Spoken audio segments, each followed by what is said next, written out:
This Mac Mini M4 is one of the most controversial devices from Apple this year. From its minimal form factor to being the first base model with 16GB of RAM.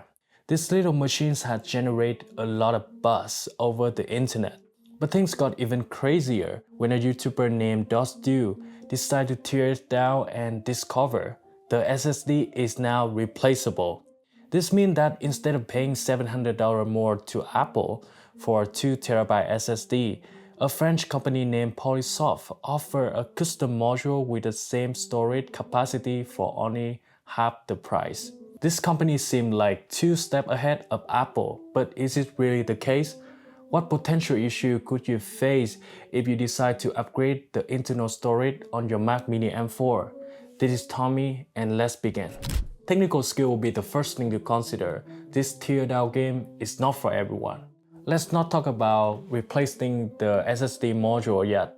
Are you sure you can open up the device properly? You will need tools, skill, and some technical knowledge about hardware components to remove and disconnect parts. If you've not done it properly, it will be the best way to take you from upgrading to trashing your device. Apple SSD module is a proprietary design, so the only way to upgrade the internal storage now is by replacing the NAND chip on the module, which requires some soldering work. This whole process is really fun to watch, but it's not easy to perform. You will need the right tools, a steady hand, and a lot of patience. Even small mistakes can lead to a big problem, like damaging the NAND chip. Well, after a lot of trial and error, I unfortunately could not get it to work with those 1TB NANDs. Now, I think one of them, either one or both, probably just one, was either bad or something. I'm not exactly sure, but unfortunately I don't have any extras of those to try with a new set of them.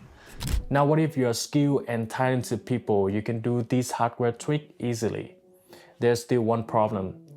Just because you can replace the hardware doesn't mean it will be automatically compatible and fully functional with the software. Apple internal SSD is not only designed to encrypt and store your data, but also optimized to work closely with the integrated software, one of which is the thermal management to ensure your Mac consistent performance while preventing overheating.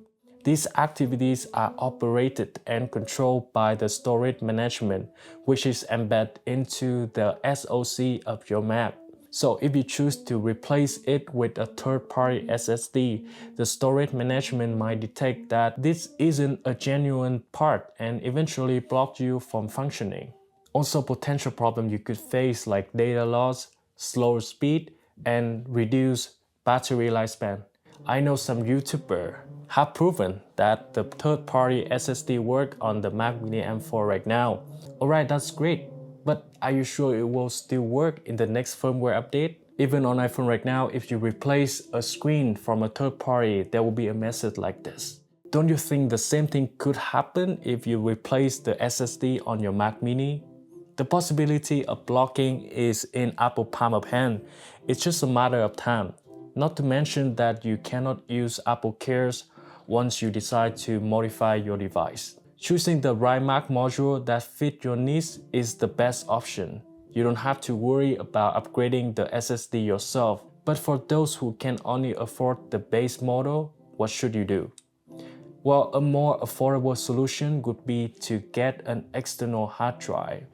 I just got one to myself, and in the upcoming videos I will test it. I will show you how to use it, how to work, and how fast it is to play game on this external hard drive. So stay tuned and let me know on the comment below what you think about upgrading the internal storage.